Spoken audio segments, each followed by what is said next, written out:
The scorching sun beat down mercilessly on the sprawling estate of Evergreen Manor, its opulent gardens a testament to wealth and privilege.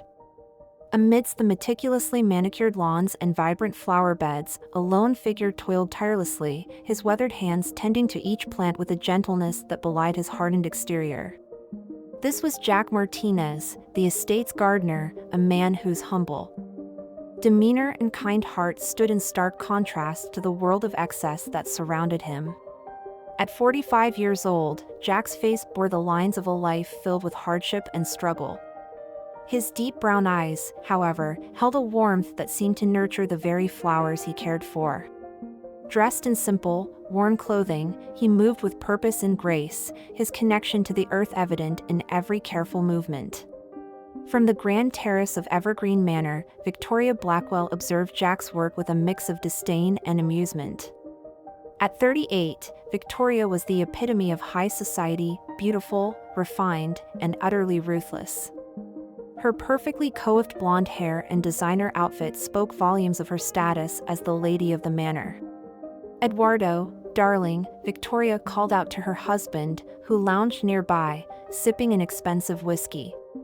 "Come look at this. Our little gardener is talking to the roses again. Isn't it just quaint?" Eduardo Blackwell, a distinguished man in his early 50s, joined his wife at the balustrade. His steel-gray eyes narrowed as he watched Jack tenderly pruning a rosebush. "Quaint indeed," he muttered, a hint of derision in his voice. "Though I suppose we should be grateful. It's not as if we're paying him for his intellect."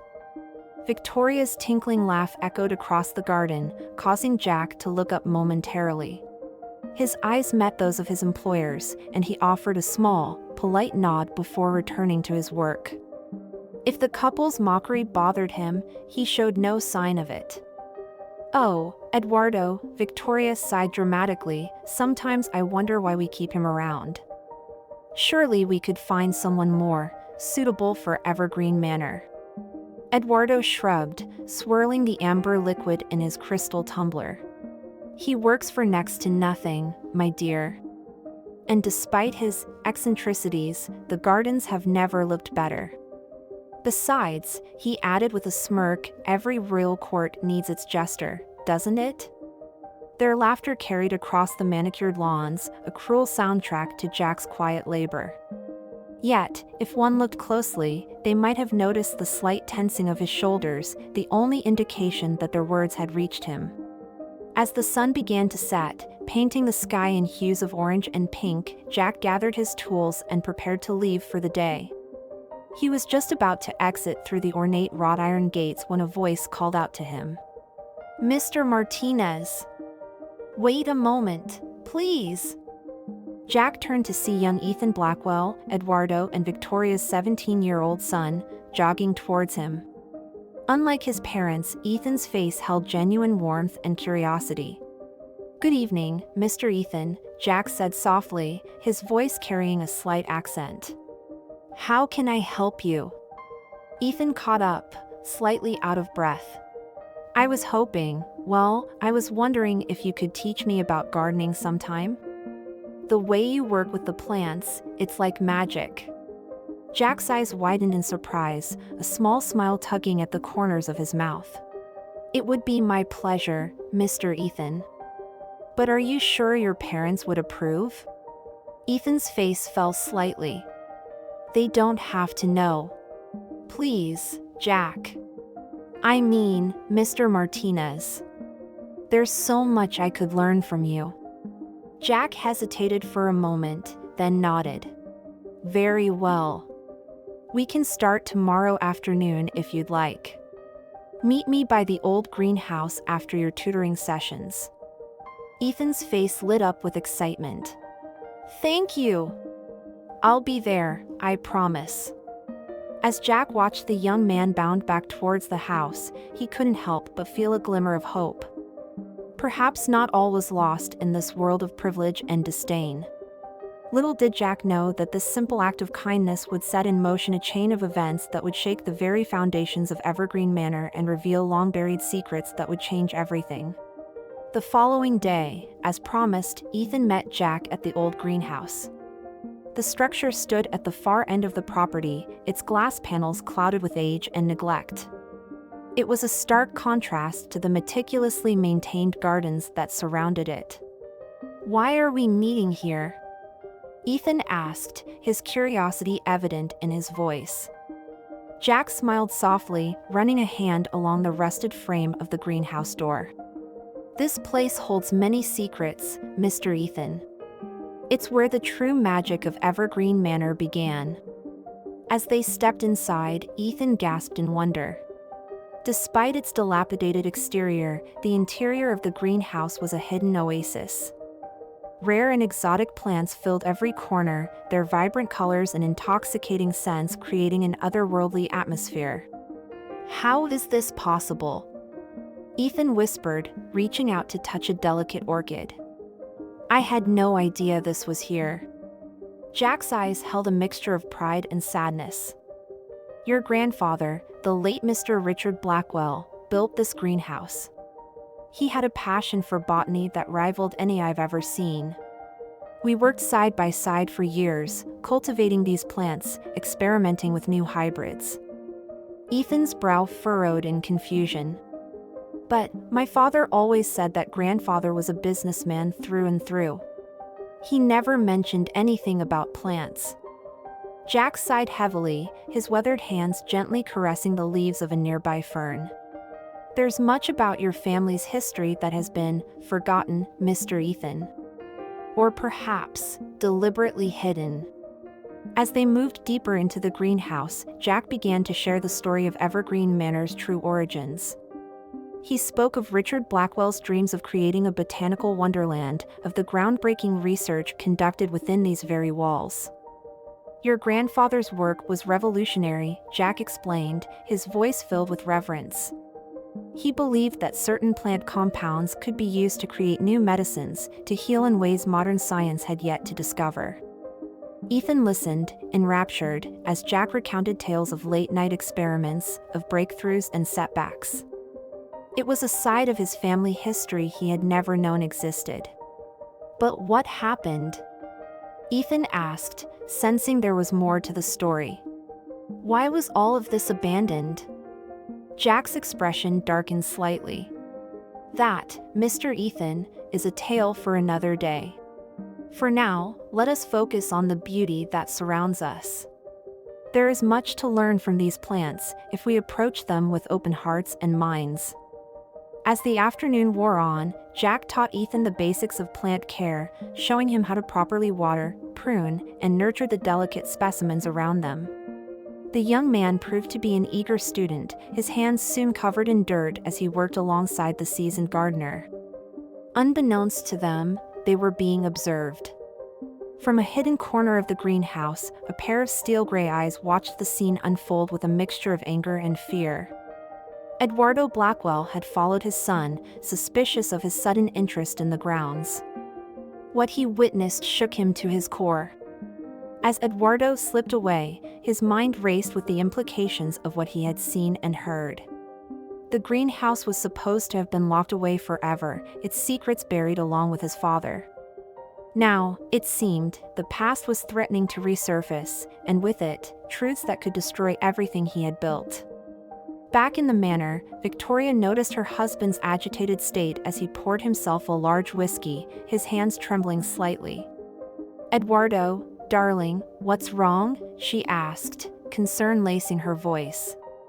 "You look as if you've seen a ghost." Eduardo downed the drink in one gulp, his eyes wild. "Worse than a ghost, my dear. It seems our little gardener knows more about this family's history than he should. And now he's filling Ethan's head with ideas." Victoria's perfectly manicured eyebrows raised in alarm. "What are you talking about? What could that simple man possibly know?" Eduardo poured another drink, his voice low and dangerous. "Everything, Victoria. He knows everything. And if we're not careful, he could ruin us all." As the sun began to set once more over Evergreen Manor, casting long shadows across the immaculate lawns, the seeds of conflict had been well and truly sown. In the coming days and weeks, the delicate balance of power would shift, long-buried secrets would claw their way to the surface, and the lives of everyone connected to the estate would be forever changed. Jack Martinez, the humble gardener who had for so long tended to the earth in quiet solitude, found himself at the center of a storm that had been brewing for decades. Little did he know that his simple act of kindness towards young Ethan would set in motion a chain of events that would test his resolve, challenge his beliefs, and ultimately force him to confront the ghosts of his own past. As night fell over Evergreen Manor, an uneasy quiet settled over the estate. In the Grand Master bedroom, Eduardo and Victoria Blackwell plotted in hushed tones, their minds racing with schemes to protect their carefully crafted world of privilege and secrets. In his modest quarters above the garage, Jack knelt in prayer, his calloused hands clasped tightly as he sought guidance and strength for the trials he sensed were to come. And in his luxurious bedroom, young Ethan Blackwell lay awake, his mind filled with visions of exotic plants and whispered tales of family secrets. He couldn't shake the feeling that he stood on the precipice of something monumental, something that would change the course of his life forever. As the first rays of dawn began to creep over the horizon, painting the sky in hues of pink and gold, Evergreen Manor stirred to life once more. The stage was set for a drama of epic proportions, a tale of love and loss, of betrayal and redemption, of long-buried truths and the indomitable power of the human spirit. Little did any of them know that the seeds planted in that hidden greenhouse would soon blossom into a garden of secrets, each revelation more shocking than the last. The humble gardener, once mocked and derided, would soon find himself at the center of a storm that threatened to uproot everything, and everyone, in its path. As Jack Martinez stepped out into the cool morning air, ready to begin another day of tending to the earth, he couldn't shake the feeling that everything was about to change. Little did he know just how right he was, or how the hidden truths of Evergreen Manor were about to turn his world, and the world of the Blackwell family, completely upside down. The following week passed in a haze of tension and unspoken threats at Evergreen Manor. Eduardo Blackwell, consumed by paranoia and fear, began to watch Jack's every move with hawk-like intensity.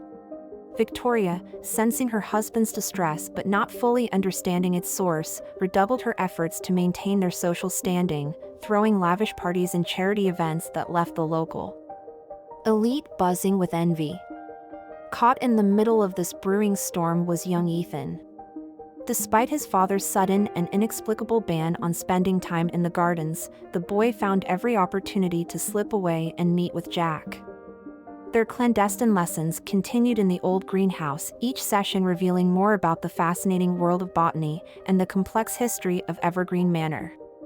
It was during one such lesson, as the afternoon sun filtered through the clouded glass of the greenhouse, that Jack finally began to reveal the true depth of the estate's secrets. "You see, Mr. Ethan," Jack said, his voice low and reverent as he tended to a rare orchid, "your grandfather's work wasn't just about creating beautiful gardens. He believed that hidden within these plants was the key to curing some of humanity's most devastating diseases." Ethan's eyes widened in wonder. "But that's amazing! Why would anyone want to keep that a secret?" Jack's weathered face creased with a mix of sadness and resignation. "Sometimes, Mr. Ethan, the pursuit of profit can blind people to the greater good. Your grandfather's research threatened some very powerful interests, pharmaceutical companies that stood to lose billions if natural cures were discovered." As Jack continued his tale, painting a picture of corporate greed, scientific breakthroughs, and tragic betrayals, neither he nor Ethan noticed the shadow that fell across the greenhouse door. Eduardo Blackwell stood frozen, his face a mask of fury and fear as he listened to the gardener reveal the very secrets he had spent a lifetime burying. Inside the manor, Victoria was in the midst of planning yet another extravagant soiree when a commotion from the gardens caught her attention. Rushing to the window, she gasped at the sight before her. Eduardo, his face contorted with rage, was dragging Ethan from the old greenhouse, while Jack followed close behind, his hands raised in a placating gesture. "You dare poison my son's mind with your lies?" Eduardo roared, his voice carrying across the manicured lawns. "I'll see you ruined for this, Martinez. Do you hear me? Ruined!" Victoria hurried down to the garden, her high heels sinking into the soft earth as she approached the scene. "Eduardo, darling, what on earth is going on?" But Eduardo was beyond reason. Turning to his wife, his eyes wild with a mix of anger and fear, he spat out, This gardener has been filling Ethan's head with nonsense about your father's work. Dangerous nonsense that could destroy everything we've built." Victoria's perfectly made-up face paled. What do you mean? What work?" Jack, who had remained calm throughout Eduardo's tirade, spoke softly but firmly. "Mrs. Blackwell, there's so much about your family's history that you don't know. Your father was a brilliant man, a visionary who wanted to use the gifts of nature to help people, not just to line his own pockets." Eduardo lunged at Jack, his fist connecting with the gardener's jaw with a sickening crack. "Shut your mouth. You have no right to speak of things you don't understand." "Father, stop!" Ethan cried out, trying to pull Eduardo away from Jack. "He's telling the truth. I've seen grandfather's journals, his research notes. They're all hidden in the greenhouse." A hush fell over the group as the implications of Ethan's words sank in. Victoria, her composure cracking, turned to Eduardo with questions in her eyes. "Eduardo, what is going on? What aren't you telling me?" But before Eduardo could respond, a new voice cut through the tension.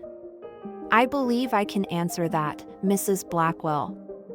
All eyes turned to see an elderly woman making her way across the lawn, leaning heavily on a cane. Her silver hair was elegantly coiffed, and despite her advanced years, she carried herself with unmistakable dignity. "Grandmother?" Ethan gasped, rushing to help the woman. Eleanor Blackwell, matriarch of the family and widow of the late Richard Blackwell, surveyed the scene before her with a mixture of sadness and resolve. "It seems, my dears, that the time for truth has finally come." As Eleanor began to speak, weaving a tale of scientific brilliance, corporate intrigue, and heart-wrenching betrayal, the carefully constructed world of Evergreen Manor began to crumble. She spoke of her late husband's groundbreaking research, of the promise of natural cures that could have revolutionized medicine, and of the powerful forces that conspired to keep that research hidden. "But why, grandmother?" Ethan asked, his voice choked with emotion. "Why keep all of this a secret for so long?" Eleanor's eyes, still sharp despite her years, fixed on Eduardo. "Because some people, my dear, value wealth and status more than they value the truth. Isn't that right, Eduardo?" All eyes turned to Eduardo Blackwell, the man who had spent decades building an empire on a foundation of lies. His face, once flushed with anger, now drained of all color as he realized the full weight of his actions coming to light. Victoria, her world spinning, turned to Jack with newfound respect and curiosity. You knew all of this? All along?" Jack nodded solemnly, his eyes filled with a mixture of sadness and determination. "Yes, Mrs. Blackwell. I worked alongside your father for many years. He trusted me with his research, his dreams, and his fears." Eleanor Blackwell placed a comforting hand on Victoria's shoulder. "My dear, there is so much you don't know about your own heritage. Your father was a brilliant man, a visionary who believed in using nature's gifts to heal the world. But powerful forces conspired to keep his work hidden." As the group stood in stunned silence, the weight of decades of secrets pressing down upon them, a sleek black car pulled up to the manor's entrance. A tall, distinguished man in an impeccable suit stepped out, his piercing gaze taking in the scene before him. Well, he said, his voice smooth as silk but cold as ice. "It seems I've arrived just in time for the family reunion." Eduardo's face, already pale, now turned ashen. "Marcus," he whispered, his voice trembling. "What are you doing here?" Marcus Rothschild, CEO of Rothschild Pharmaceuticals and the man who had spent a fortune keeping Richard Blackwell's research buried, smiled thinly. "Come now, Eduardo. Did you really think I wouldn't notice when the skeletons in our shared closet started rattling?" As Marcus approached the group, Jack instinctively stepped in front of Eleanor and Ethan, his weathered hands clenched into fists. "You're not welcome here, Mr. Rothschild," he said, his voice low but firm. Marcus raised an eyebrow, his cold gaze sweeping over Jack. "Ah, the loyal gardener. Still tending to more than just the flowers, I see." He turned to Eduardo, his tone sharpening. "I thought we had an understanding, Blackwell. Your father's research was to remain buried, along with any evidence of our arrangement." Victoria, her composure cracking, rounded on her husband. "Eduardo, what is he talking about? What arrangement?" Eduardo, trapped between his wife's questioning gaze and Marcus's threatening presence, seemed to shrink before their eyes. I had no choice," he stammered. "Father's research would have ruined us. The lawsuits, the scandals." Marcus offered a way out. "A way out?" Eleanor's voice cut through the tension like a knife. "You mean he offered you money to betray your own father's legacy?" Marcus chuckled, a sound devoid of any real mirth. "Oh, it was far more than just money, Mrs. Blackwell. Your son-in-law here traded his father's life's work for a seat at the table. Power, influence, a chance to be more than just another trust fund brat playing at business." As the revelations continued to unfold, each more shocking than the last, young Ethan found himself struggling to process the truth about his family's history. He turned to Jack, the one constant in this sea of lies and betrayal. "You knew my grandfather well, didn't you? What was he really like?" Jack's eyes softened as he looked at the young man. "Your grandfather was a true visionary, Mr. Ethan. He saw the potential in nature to heal not just bodies, but souls. The gardens of Evergreen Manor were more than just a hobby for him, they were a living laboratory, each plant carefully chosen for its medicinal properties." As Jack spoke, his words seemed to awaken something in Victoria. Memories long suppressed began to surface, of time spent in the greenhouse with her father, of his gentle hands guiding hers as they tended to delicate seedlings, of the passion in his voice as he spoke of his dreams to change the world. "I remember," she whispered, tears forming in her eyes. "I remember him telling me about a special orchid, one that he believed held the key to curing. Oh, what was it?" "Alzheimer's," Eleanor supplied, her voice thick with emotion. "Your father believed he had found a compound in a rare orchid that could reverse the effects of Alzheimer's disease. It was to be his crowning achievement, the culmination of decades of research." Marcus's eyes narrowed at this revelation. "Impossible," he snapped. "We combed through every inch of Richard's research. There was nothing about an Alzheimer's cure."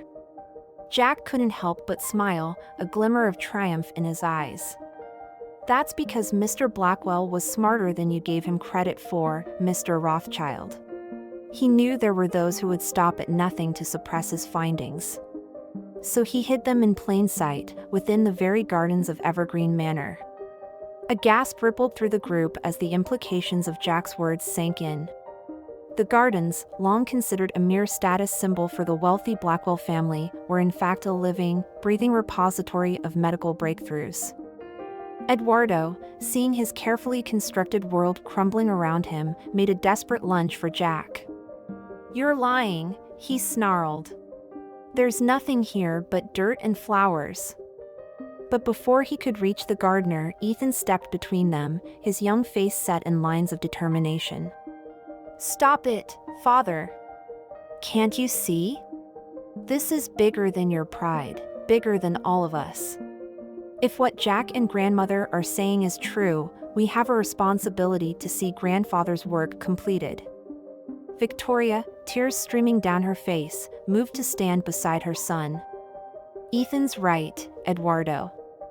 We've lived in luxury while sitting on a discovery that could help millions. How could we be so blind? Marcus, sensing the tide turning against him, reached into his jacket. I'm afraid I can't allow that to happen, he said, his voice cold as he pulled out a sleek pistol. There's far too much at stake. Rothschild Pharmaceuticals has invested billions in Alzheimer's research. We can't have some gardener's fairy tale ruining years of carefully planned market dominance. As Marcus leveled the gun at Jack, time seemed to stand still. Victoria let out a scream. Ethan moved to shield his grandmother, and Eduardo stood frozen, the full weight of his choices crashing down upon him. But it was Eleanor who acted first. With a speed that belied her years, she swung her cane, catching Marcus's wrist and sending the gun flying. In the ensuing chaos, Jack tackled Marcus to the ground, while Ethan scrambled to secure the weapon. You fool! Marcus spat as Jack pinned him down. Do you have any idea of the forces you're dealing with? This goes beyond just me or Rothschild Pharmaceuticals. There are people in the highest levels of government who don't want this research seeing the light of day. As if on cue, the sound of sirens filled the air.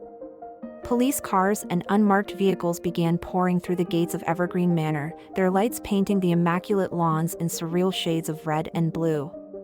It's over, Marcus, Eleanor said, her voice filled with a quiet dignity. I made a call of my own before coming out here today. The Attorney General has been waiting years for enough evidence to bring down your house of cards. As FBI agents swarmed the grounds, taking Marcus and a shell-shocked Eduardo into custody, Victoria turned to Jack, her eyes shining with a mixture of gratitude and regret. All these years, she said softly. All these years we treated you like you were beneath us. And all along, you were protecting my father's legacy. Jack smiled gently, the lines around his eyes crinkling. Your father was a good man, Mrs. Blackwell. He believed in me when no one else would. Giving an ex-con a second chance, teaching me about the healing power of nature, he changed my life. Protecting his work and this family was the least I could do to repay that kindness. As the dust began to settle and the reality of the day's events sank in, Ethan approached Jack with a look of determination. Will you teach me? He asked earnestly. Everything you know about grandfather's work, about the plants. I want to carry on his legacy. Jack placed a weathered hand on the young man's shoulder, his eyes twinkling with pride and hope. It would be my honor, Mr. Ethan. But first, I think it's time we show you and your mother the true heart of Evergreen Manor. With that, Jack led Victoria, Ethan, and Eleanor towards the old greenhouse. As they walked, he began to explain the intricate system Richard Blackwell had devised to hide his research in plain sight. You see, Jack said, his voice filled with reverence, each section of the gardens corresponds to a different area of medical research. The Rose Garden? That's where we cultivated compounds for heart disease. The Herb Garden by the East Wing? Potential treatments for various cancers. Victoria gasped, her eyes wide as she took in the familiar landscape with new understanding. And the Orchid Greenhouse? That's where Father was working on the Alzheimer's cure. Jack nodded, a smile playing at the corners of his mouth. Precisely. But Mr. Blackwell was clever. He knew that if his breakthroughs were discovered, unscrupulous people might destroy his work. So he developed a way to encode his findings into the very DNA of the plants themselves. As they entered the greenhouse, Jack moved to a seemingly ordinary orchid, its delicate purple blooms nodding gently in the artificial breeze. With practiced ease, he carefully extracted a small sample from one of the leaves. This, he said, holding up the tiny piece of plant matter, contains the key to unlocking your father's research. When analyzed under a special process he developed, it will reveal the complete formula for his Alzheimer's treatment. Ethan's eyes were wide with wonder. That's incredible! But how do we decode it? Eleanor stepped forward, reaching into her handbag to produce a worn leather journal. "With this," she said softly, "your grandfather's final journal. He entrusted it to me before he died, with instructions to keep it safe until the time was right." As the group huddled around the precious book, poring over Richard Blackwell's meticulous notes and complex formulas, they were unaware of the figure watching them from the shadows of the manor. Eduardo Blackwell, released on bail pending further investigation, stood at the window of his study, a tumbler of whiskey clutched in his trembling hand. As he watched his wife and son embrace Jack, saw the love and admiration shining in their eyes, he felt a deep, gnawing emptiness in the pit of his stomach. Years of chasing wealth and status, of prioritizing his own ambitions over his family's legacy, had left him hollow. And now, as the truth came to light and justice began to unfold, Eduardo found himself facing a stark reality. He had everything, and yet nothing at all. Taking a deep breath, Eduardo set down his glass and straightened his shoulders. He had made countless mistakes, betrayed those closest to him, but perhaps it wasn't too late to make amends. With a heavy heart but a glimmer of hope, Eduardo made his way down to the greenhouse. As he approached, he could hear the excited voices of his family and Jack as they unraveled the mysteries hidden within Richard Blackwell's journal. Pausing at the entrance, Eduardo cleared his throat softly. All eyes turned to him, a mixture of wariness and surprise on their faces. I know I have no right to ask this," he began, his voice thick with emotion, "but is there any way I can help? Any small part one can play in setting things right?" For a long moment, silence reigned in the greenhouse.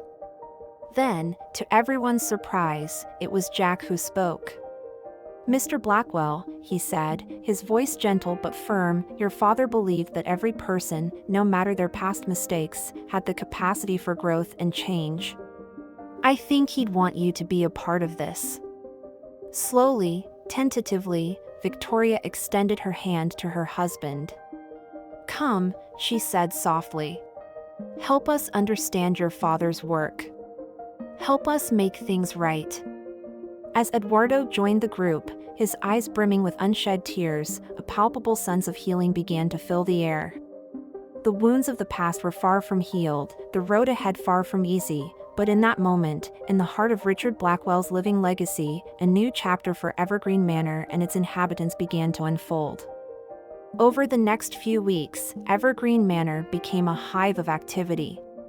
FBI agents combed through years of financial records and correspondence, building an airtight case against Marcus Rothschild and his co-conspirators.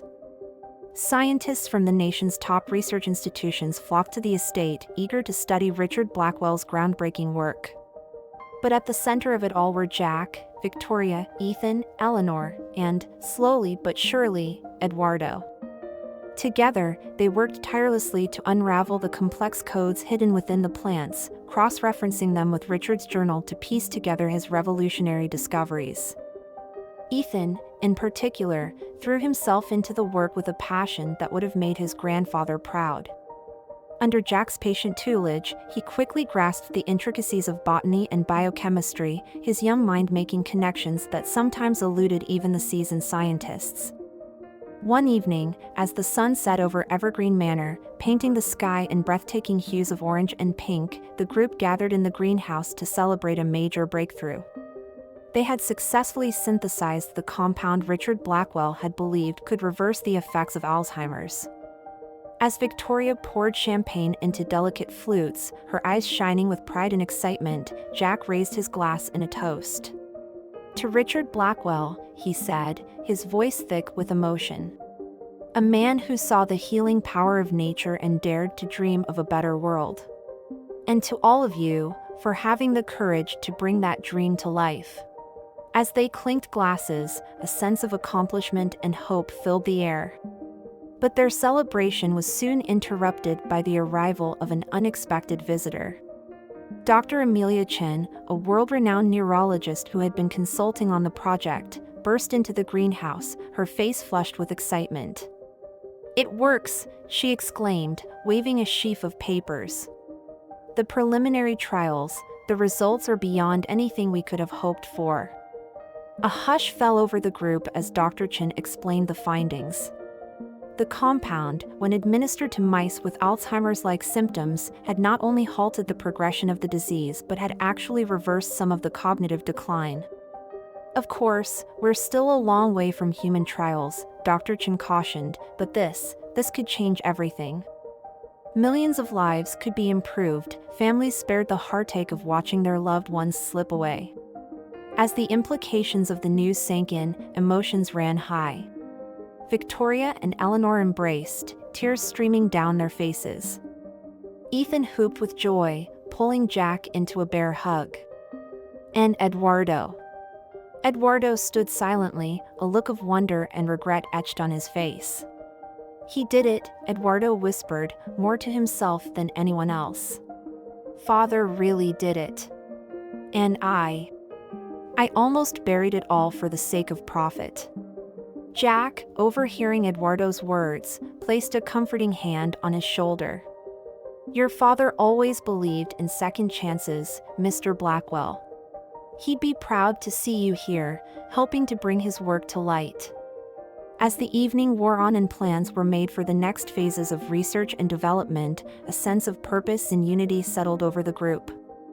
The wounds of the past were far from healed, the challenges ahead still daunting, but together, they had taken the first steps towards realizing Richard Blackwell's dream of using nature's gifts to heal the world. But even as hope blossomed at Evergreen Manor, dark clouds were gathering on the horizon. In the plush offices of Rothschild Pharmaceuticals, emergency meetings were being held. The news of Richard Blackwell's breakthrough had sent shockwaves through the pharmaceutical industry, and powerful forces were mobilizing to protect their interests. Marcus Rothschild, out on bail and facing multiple federal charges, paced his opulent home office like a caged tiger. His phone buzzed incessantly with calls from panicked investors and furious board members. But it was the call he was waiting for, the one that could change everything, that had him on edge. Finally, his private line rang. Marcus snatched up the phone, his knuckles white with tension. "Yes?" The voice on the other end was calm, almost bored. "It seems you've made quite a mess, Marcus. The board is displeased." Marcus swallowed hard. The voice on the other end belonged to a member of the board he answered to, a group not listed on any corporate documents or stock exchanges. They operated in the shadows, pulling strings and shaping global events to suit their interests. "I understand your concern," Marcus said, fighting to keep his voice steady. "But I assure you, this situation can still be contained. The Blackwell research is no longer your concern," the voice interrupted coldly. "You've proven yourself unreliable, Marcus. The board has decided to handle this matter personally."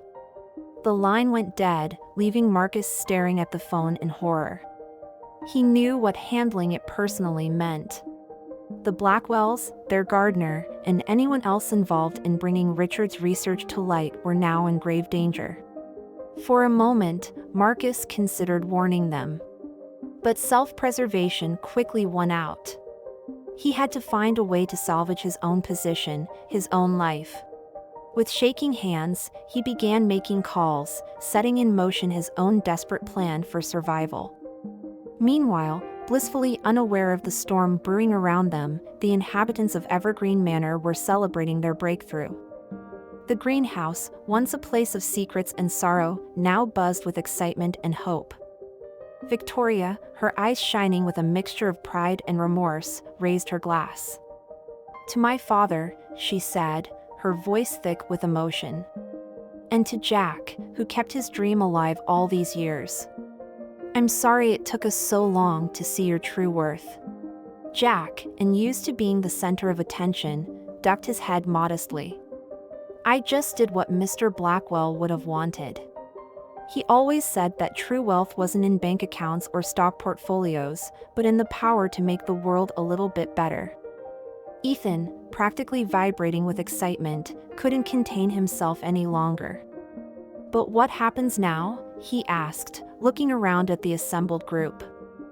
I mean, we've made this amazing discovery. How do we make sure it reaches the people who need it? Dr. Chen, the neurologist, stepped forward. That's where the real work begins, she explained.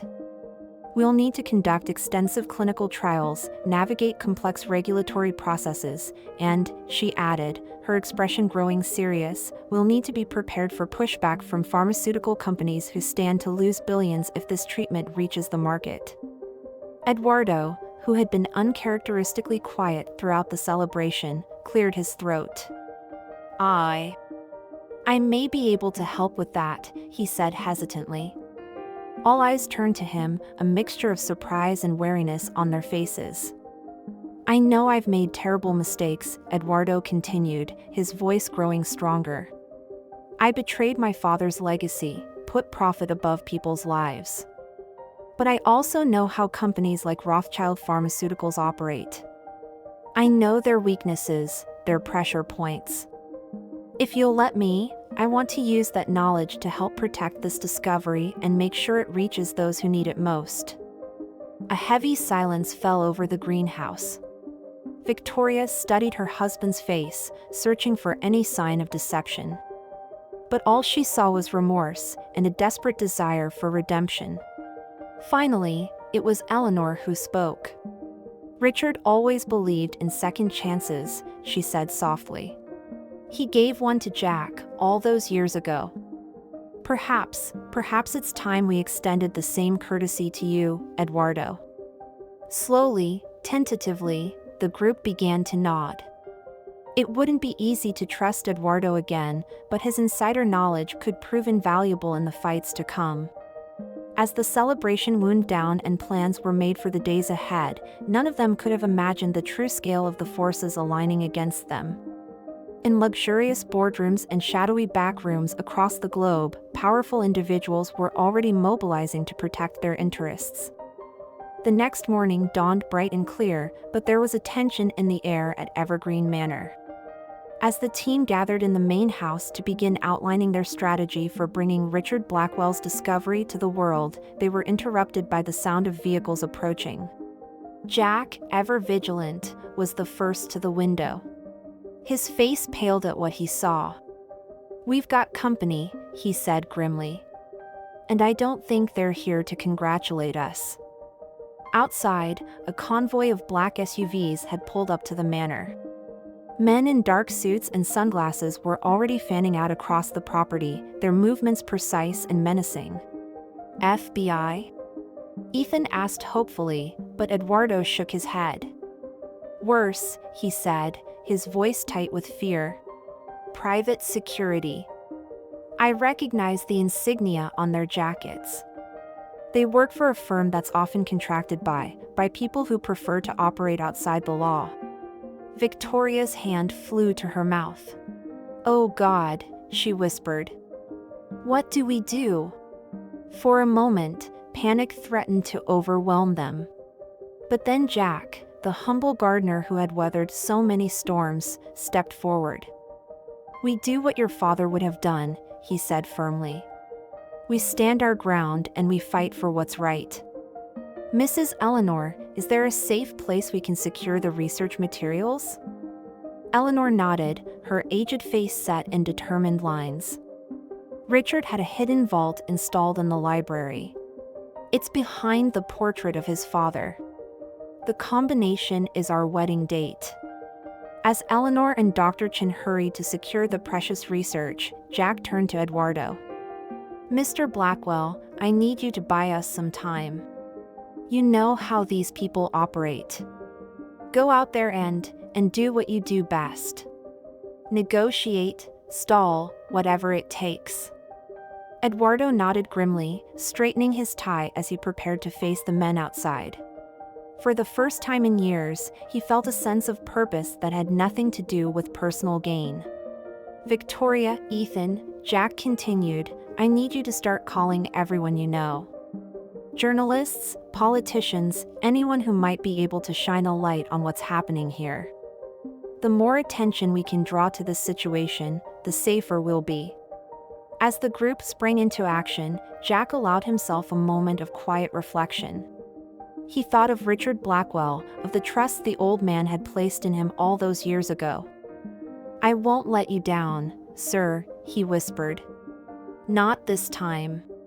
Outside, Eduardo stepped onto the manor's grand porch, facing down the approaching security team with all the arrogance he could muster. "Gentlemen," he called out, his voice dripping with condescension, "I'm afraid you're trespassing on private property. I'm going to have to ask you to leave immediately." The leader of the security team, a burly man with a face like granite, didn't even break stride. "Mr. Blackwell," he rumbled, "we have orders to secure this property and all research materials related to the late Richard Blackwell's work. I suggest you cooperate. Things will go easier for everyone if you do." Eduardo laughed, the sound harsh and brittle. "Orders? From whom, exactly? Last I checked, this was still America. You can't just storm onto private property without a warrant." The security leader's lips twisted into a humorless smile. "I think you'll find, Mr. Blackwell, that we can do exactly that. Now, step aside, or we'll be forced to remove you." Inside the manor, Victoria and Ethan were working the phones frantically.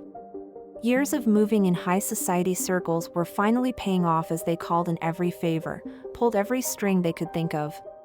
"Yes, Senator," Victoria said, her voice urgent. "I understand it's early, but this is a matter of national importance. My father's research, it could change millions of lives. But there are people here, right now, trying to suppress it.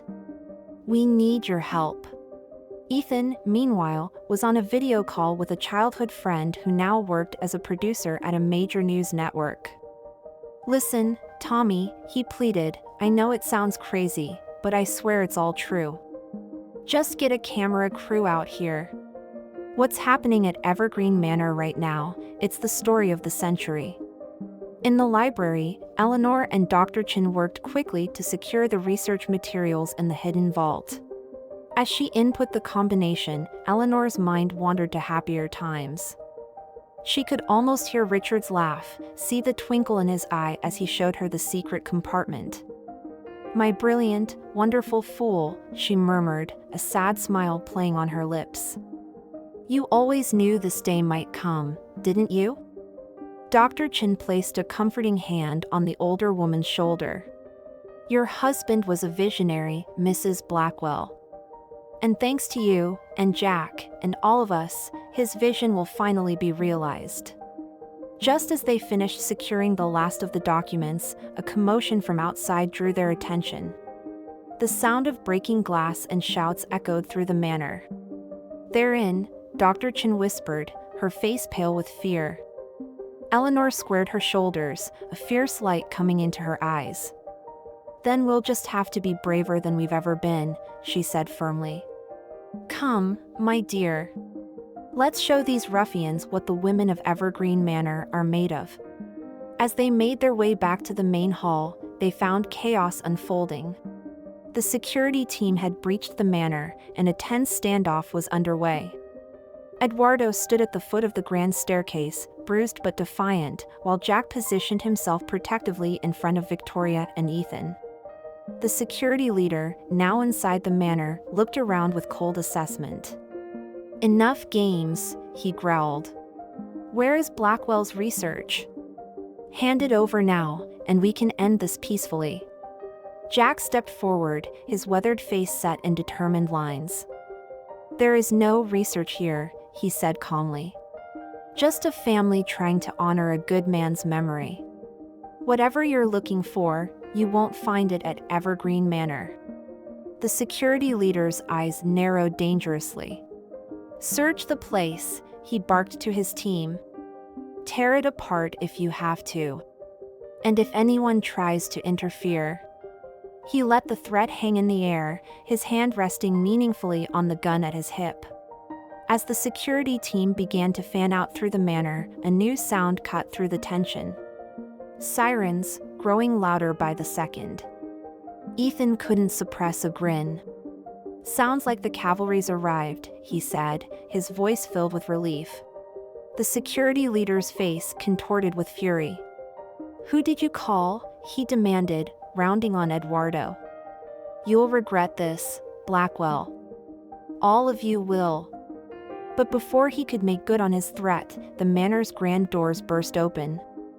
FBI agents poured in, weapons drawn, led by a sharp-eyed woman with a no-nonsense demeanor.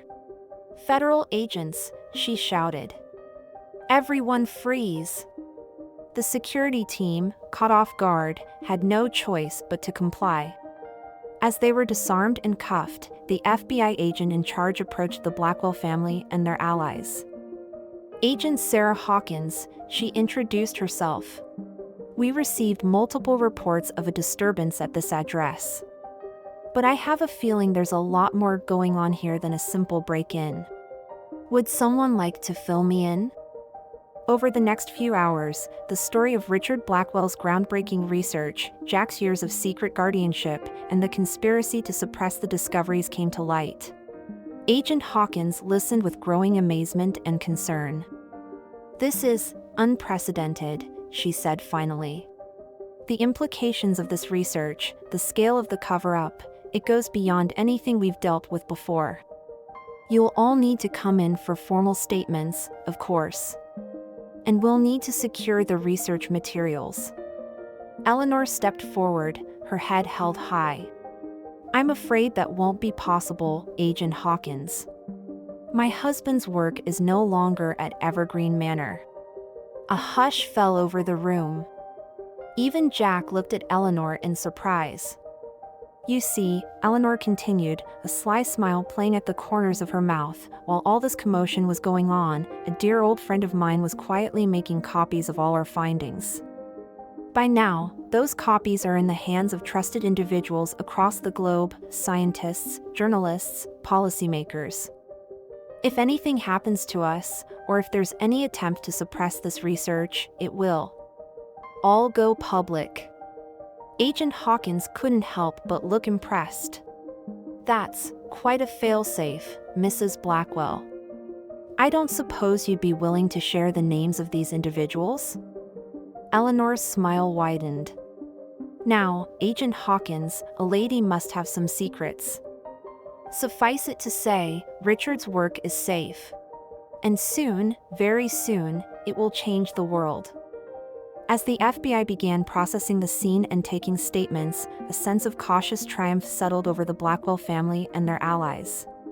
They had faced down powerful enemies, risked everything to bring the truth to light. And while the road ahead was still uncertain, they had taken the first crucial steps towards realizing Richard Blackwell's dream. In the days and weeks that followed, the story of Evergreen Manor and its revolutionary medical breakthrough captivated the world.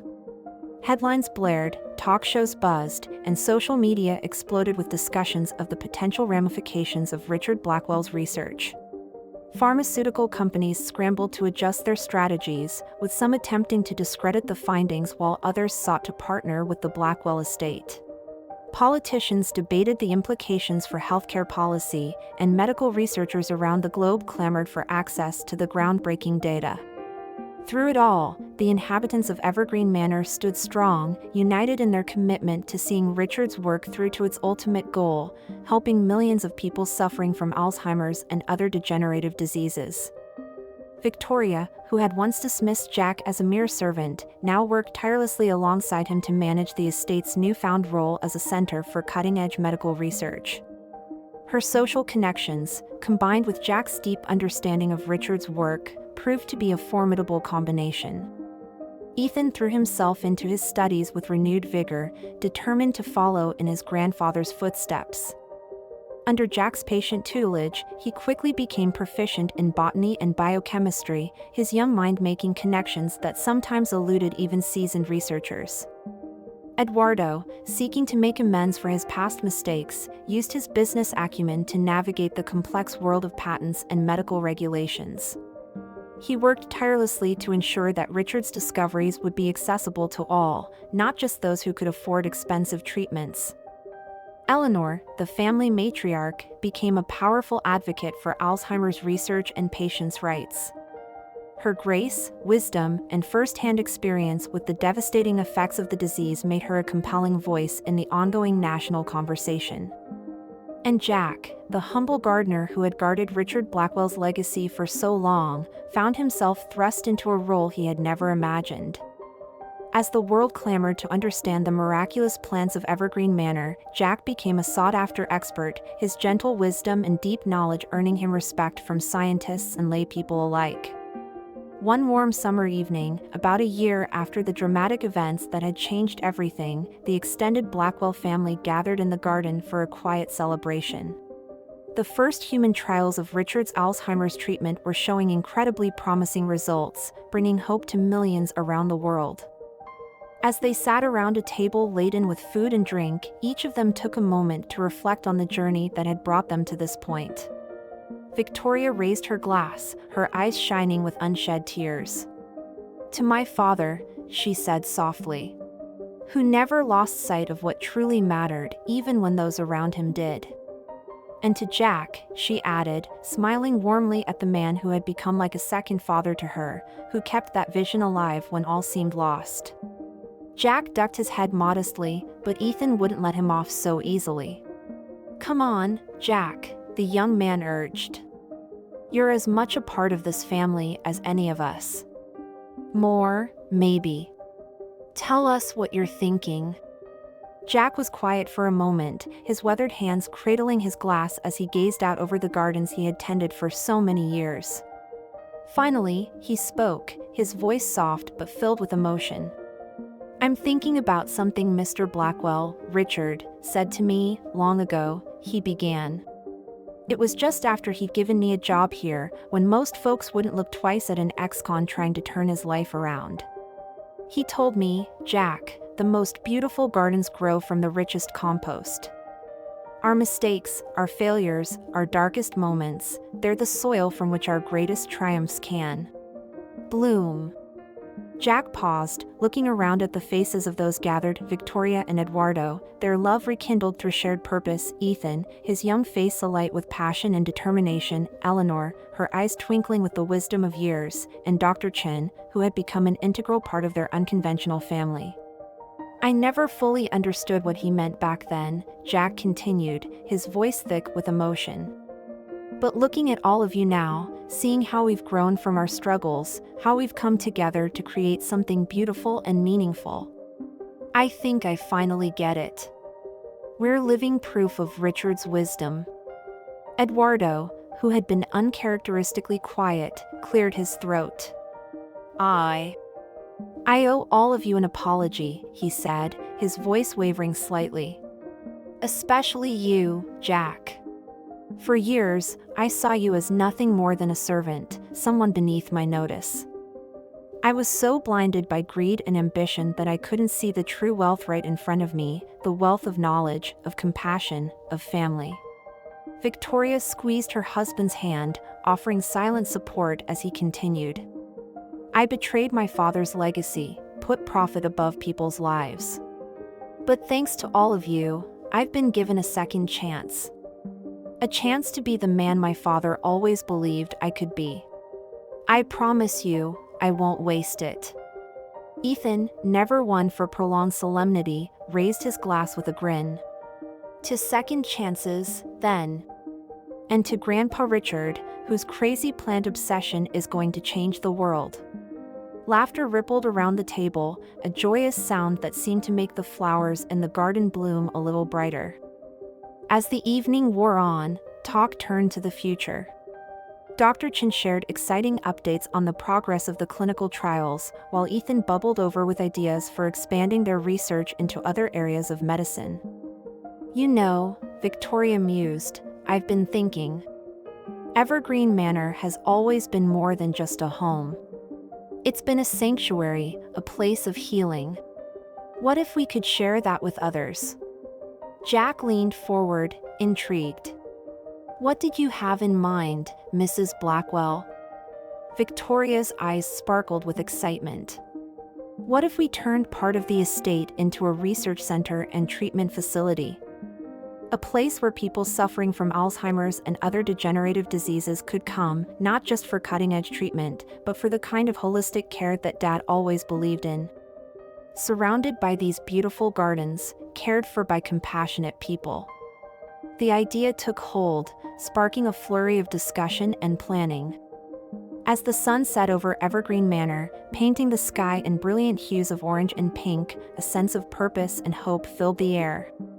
In the months and years that followed, Evergreen Manor underwent a transformation. The once exclusive estate opened its doors to researchers, patients, and families from all walks of life. The gardens, long a private refuge, now offered solace and healing to those in need.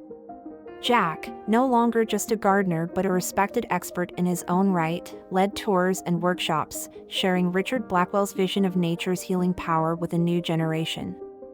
Ethan, having completed his studies in record time, worked alongside top scientists to expand on his grandfather's research, always pushing the boundaries of what was possible. Victoria and Eduardo, their bond stronger than ever, became tireless advocates for healthcare reform and accessible treatment. Their powerful testimonies before Congress helped shape new policies that would benefit millions. Eleanor, despite her advancing years, remained the heart and soul of Evergreen Manor. Her quiet strength and boundless compassion touched the lives of countless patients and families who came to the manor seeking hope and healing. And through it all, the spirit of Richard Blackwell lived on. His portrait, once hidden away in the library, now hung proudly in the main hall of the research center. But his true legacy was in the lives touched, the families given hope, and the world changed for the better. One crisp autumn morning, as golden leaves drifted down from the trees that had witnessed so much of Evergreen Manor's history, Jack stood in his favorite spot in the gardens. He closed his eyes, feeling the gentle breeze on his face, listening to the distant sound of laughter from the children's wing of the treatment center. A soft voice beside him made him open his eyes. "Penny for your thoughts, old friend?" Eleanor stood there, leaning on her cane, a serene smile on her face. Jack chuckled softly. "Just thinking about how far we've come, Mrs. Eleanor. How much has changed. And yet, some things remain the same," Eleanor finished for him. "The important things." Jack nodded, his eyes misting slightly as he gazed out over the thriving gardens and the bustling research center beyond. "Do you think he knows?" he asked softly. "Richard, I mean. Do you think he knows what his work has accomplished?" Eleanor's hand found Jack's, squeezing it gently. "Oh, I think he knows, Jack. I think he's been watching over us all along. And I think he's very, very proud." As they stood there, two old friends united by years of shared secrets and shared purpose, the morning sun broke through the clouds, bathing Evergreen Manor in a warm, golden light. It was as if nature itself was offering its blessing, a final affirmation of Richard Blackwell's lifelong belief in the healing power of the natural world. In that moment, surrounded by the beauty they had helped create and the lives they had helped change, Jack and Eleanor felt a profound sense of peace. The journey had been long and often difficult, filled with unexpected twists and turns. But as they looked out over the thriving legacy of Evergreen Manor, they knew that every step had been worth it. The humble gardener, once mocked and overlooked, had become a key figure in a revolution of healing. The family that had lost its way had found redemption and purpose. And the hidden truths of Evergreen Manor, long buried beneath layers of secrecy and shame, had blossomed into a force for good that would continue to change lives for generations to come. As a new day dawned over Evergreen Manor, full of promise and possibility, Jack smiled to himself. Richard had been right all along. From the richest compost, from struggle, loss, and even betrayal, the most beautiful gardens could indeed grow. And this garden, this legacy of hope and healing, would continue to bloom for many years to come.